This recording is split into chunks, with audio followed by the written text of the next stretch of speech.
तो दोस्तों एक बार फिर से आप सभी का बहुत बहुत स्वागत है इस न्यूज़ पेपर रीडिंग सेशन में। तो इस न्यूज़ आर्टिकल को पढ़ने से पहले चलिए कुछ इम्पोर्टेंट वर्ड्स को डिस्कस कर लेते हैं। देखिए इस आर्टिकल में एक वर्ड आया है प्रोटैगोनिस्ट।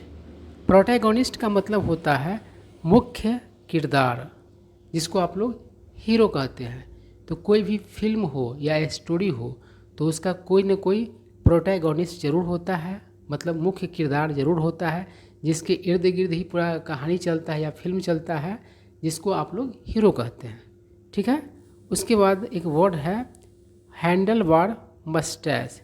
देखिए बहुत लोग इसका उच्चारण माउस्टेज करते हैं, वह गलत उच्चारण है।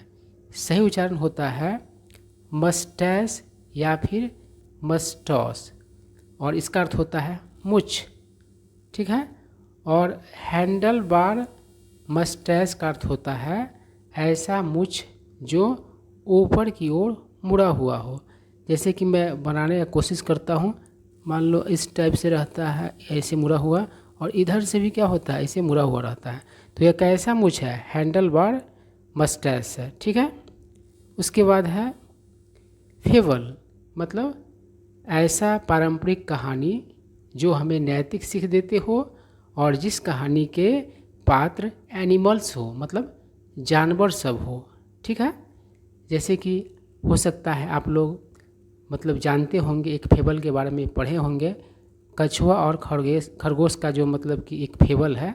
इसमें कछुआ क्या करता है, धीरे धीरे चलता है लेकिन अंतिम तक एक समान गति से चलता है। लेकिन खरगोश क्या होता है, शुरू में तो तेज़ी से चलता है लेकिन फिर बाद में आराम करने लगता है, और इस तरीके से मंजिल पर पहुंचता है पहले कौन, तो कछुआ पहुंच जाता है।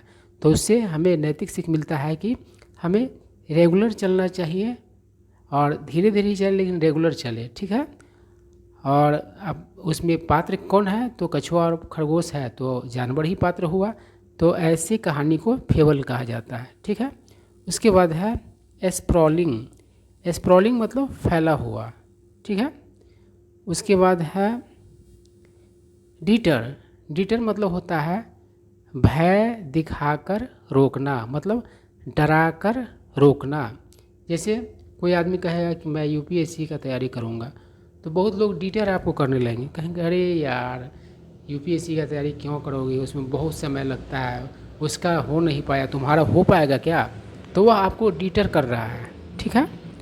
उसके बाद है लेडन विथ फ्रूट्स, मतलब कि फलों से लदा हुआ।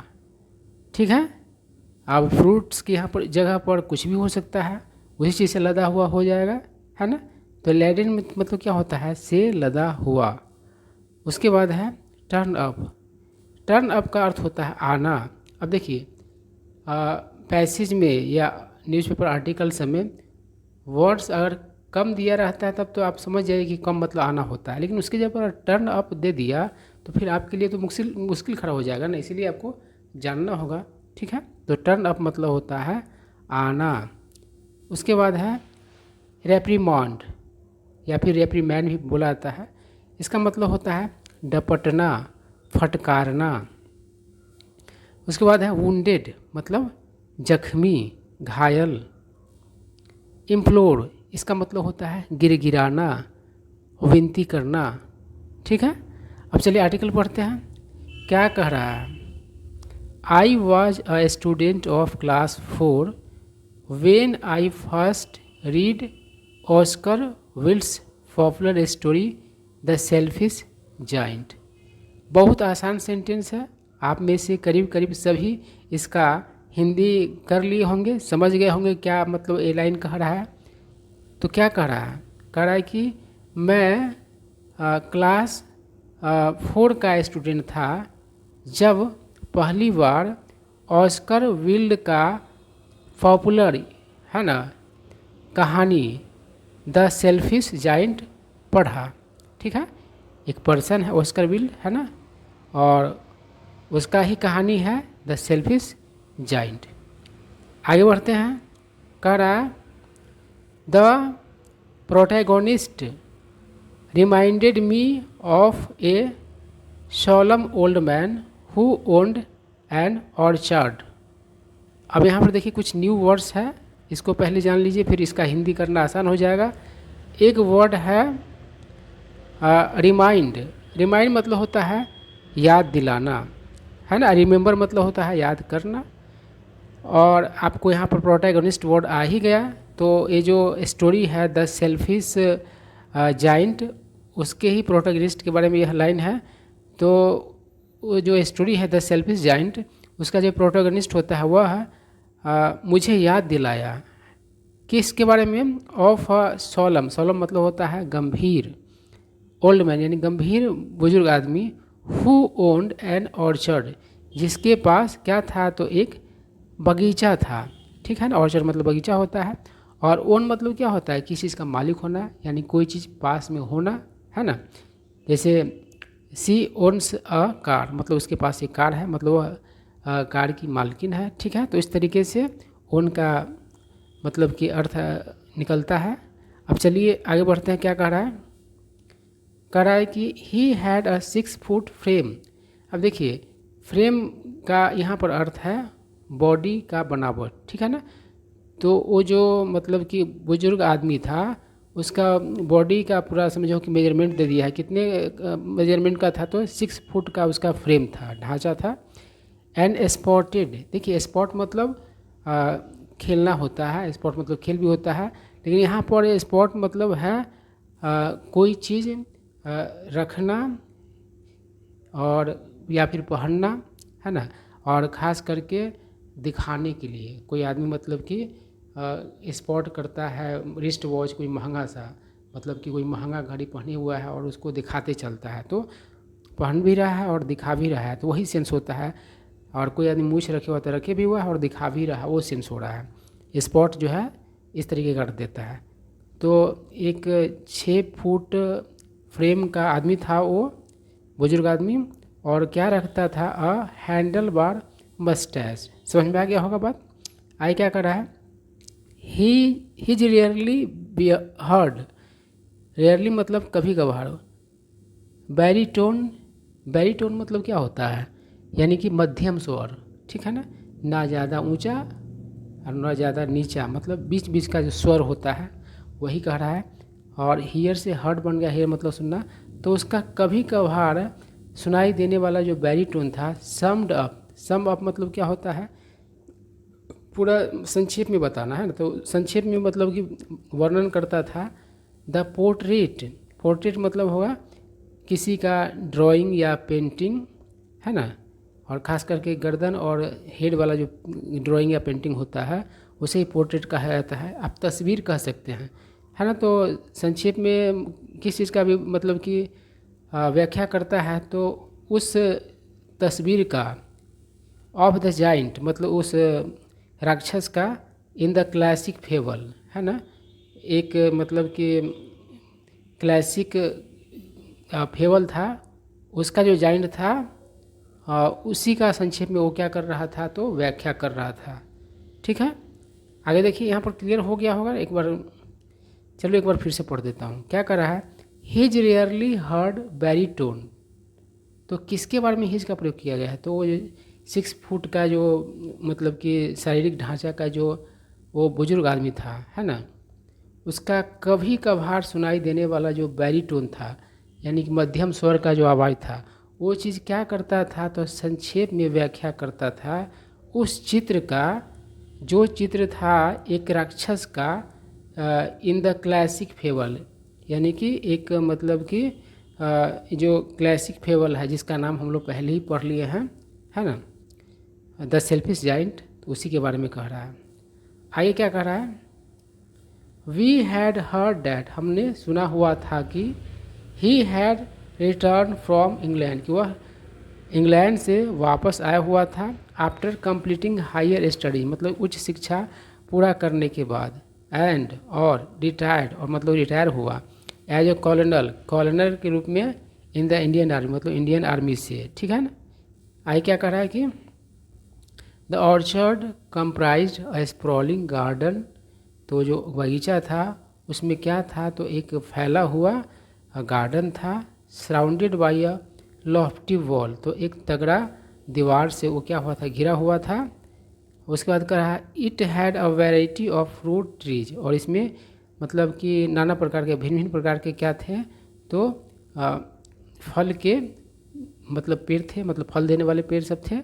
इंक्लूडिंग जिसमें शामिल थे क्या क्या, मैंगो यानी कि आम, गुआवा यानी कि अमरूद, ऑरेंज यानी कि संतरा, कस्टर्ड एप्पल मतलब शरीफा या सीताफल जिसको कहा जाता है। उसके बाद है वुड एप्पल मतलब बेल, पियर यानी नाशपाती, चीकू, जामुन, जैक फ्रूट मतलब कि कटहल, लीची एंड वॉट नॉट, और मतलब इस तरीके की और भी चीज़ें। एंड वॉट नॉट मतलब होता है कि इस तरीके की और भी चीज़ें, ठीक है। आगे क्या कह रहा है, लोकेटेड बिसाइड आवर स्कूल, और वो जो बगीचा था हमारे स्कूल के बगल में अवस्थित था, स्थित था। The garden was the main attraction for the children during the recess, तो जो गार्डन जो था मुख्य आकर्षण था बच्चों के लिए किस समय, तो ड्यूरिंग द रिसेस, रिसेस मतलब क्या होता है, मध्यावकाश, ठीक है, यानी कि स्कूल्स में लेसन्स के बीच का जो मतलब कि ब्रेक होता है उसको ही रिसेस कहा जाता है, ठीक है। आगे क्या कह रहा है, the owner ran a small handicraft workshop inside the garden, और जो मतलब कि गार्डन का जो मालिक जो था वह चलाता था एक छोटा सा हैंडी क्राफ्ट वर्कशॉप। वर्कशॉप मतलब क्या होता है, कोई रूम या बिल्डिंग जहाँ पर मतलब कि सामान वगैरह बनाया जाता है, ठीक है, तो उसको ही वर्कशॉप कहा जाता है। और किस तरह का किसका वर्कशॉप था, तो हैंडी क्राफ्ट का, यानी कि हाथ से बनाए जाने वाली चीज़ों का वर्कशॉप था उस गार्डन के भीतर। आगे क्या कह रहा है, about a dozen craftsman work there, करीब करीब 1 दर्जन कारीगर लोग वहाँ काम करते थे। They were the self appointed care takers of the garden, और वे लोग खुद से ही मतलब कि सेल्फ अपॉइंटेड थे, मतलब उसको अपॉइंट नहीं किया हुआ था कोई, उसको लगता था अपने मन से ही मतलब अपॉइंटेड मान लिया हुआ था, है ना। केयर टेकर मतलब देखभाल करने वाला ऑफ द गार्डन, मतलब उस गार्डन का। कभी कभी होता है ना कि जिसका रहता है वो नहीं बोलता रहता है, जिसका नहीं है तो जानबूझ करके बनने की कोशिश करता है और आपको उस चीज़ का देखभाल करता रहेगा और आपको मतलब कि डराएगा कि अरे क्या कर रहा था, जबकि उसका रहता नहीं है, तो वही सेल्फ अपॉइंटेड हो गया, ठीक है। उसके बाद क्या है, if we were caught red handed, यदि हम लोग पकड़े जाते रंगे हाथ, रेड हैंडेड मतलब होता है रंगे हाथ, और कैच रेड हैंडेड मतलब होता है रंगे हाथ पकड़ना, तो कैच का कॉट हो गया है। आफ्टर क्रीपिंग, क्रीप मतलब घुसना होगा, है ना, मतलब चुपके से जाना, यही सेंस है। तो after creeping inside the place मतलब उस जगह में चुपके से घुसने के बाद जब हम लोग पकड़े जाते हैं रंगे हाथों, टू स्टील जूसी फ्रूट्स, यानी कि हम लोग क्यों उस जगह में प्रवेश घुसते थे, तो चुराने के लिए, स्टील मतलब चुराना, रसदार फलों को, है ना। दे वुड पनिश अस, तो ये लोग हमें क्या करते थे, दंडित करते, and even complain to the head master, और हेड मास्टर से भी शिकायत कर दिया करते हैं। But they could not deter us, लेकिन वे हमें डरा कर रोक नहीं पाते फ्रॉम टेकिंग द रिस्क, यानी कि जोखिम लेने से, ऑफ ग्रैबिंग, ग्रैब मतलब लपकना होगा, द डिलेक्टेबल फ्रूट्स, डिलेक्टेबल मतलब होगा स्वादिष्ट, है ना, यानी कि कितना भी कुछ करता है लेकिन हम लोग स्वादिष्ट फल को प्राप्त करने के लिए, लपकने के लिए जाते ही, इतना रिस्क लेते ही, यही सेंस कह रहा है। आगे क्या कह रहा है कि वन डे, एक दिन, a gang of mischief mongers, mischief monger मतलब होता है शरारती, इंक्लूडिंग भी मतलब एक दिन एक गैंग किसका, तो इसका शरारती लोगों का, मतलब मेरे सहित, मतलब उसमें मैं भी शामिल था। Enter the garden stealthily, stealthily मतलब होगा चुपके से, तो चुपके से क्या हुआ, गार्डन में प्रवेश किया। We targeted the jamun trees, हम लोगों ने जामुन के मतलब पेड़ों को टारगेट किया। एज क्योंकि वी नू हम लोग जानते थे, डैट कि दे वर रिचली लैडन विथ फ्रूट, यानी कि वे जामुन के जो पेड़ सब थे वे प्रचुरता से, रिचली मतलब प्रचुरता से लदे हुए थे फलों से, यहाँ फ्रूट्स होना चाहिए, फ्रूट दिया हुआ है, ठीक है। आगे क्या कह रहा है कि वन ऑफ अस, हम में से एक, an expert in climbing trees, यानी पेड़ चढ़ने में एक्सपर्ट, माहिर, reach the top most branch of a big tree, मतलब एक पेड़ के सबसे ऊंचे ब्रांच पर क्या किया, तो पहुंच गया, इस मतलब पहुंचना होता है। ऑल ऑफ अ सडन मतलब एकाएक, the owner of the garden turned up near the tree, मतलब उस पेड़ के पास उस गार्डन का मालिक क्या हुआ तो आ गया। आए क्या कर रहा है, we took to our heels. देखिए टेक टू हिल्स मतलब होता है फुर हो जाना, मतलब कि भाग जाना है ना। और आवर के यहाँ पर कुछ भी हो सकता है, बदल सकता है, माई भी हो सकता है, जैसा सब्जेक्ट रहेगा। यहाँ पर वी है इसलिए यहाँ पर आवर है, यहाँ पर जैसा रहेगा उसी तरीके से यहाँ पर पजेसिव एडजेक्टिव का यूज किया जाएगा। तो कहा है कि हम लोग क्या हुए, फुर हो गए। एंड हीड, हाइड मतलब छिपना होता है, तो हाइड से ही हीड बन गया है, छिपना छिपाना होगा, हाइड का अर्थ होता है। उसके बाद क्या, और हम लोग क्या हुए तो छिप गए behind a near by Bush, यानी पड़ोस मतलब कि पास के एक झाड़ी में। द बॉय अटॉप, अटॉप मतलब कि ऊपर, द ट्री यानी कि वो लड़का जो कि कहाँ था तो पेड़ के ऊपर था। वाज सो स्कर्ड, इतना भयभीत था, टू सी द जाइंट यानी कि उस राक्षस को देखकर, डैट कि ही फेल टू द ग्राउंड कि वह जमीन पर गिर गया, विथ अ थर्ड मतलब कि धम से, थर्ड मतलब होता है धम।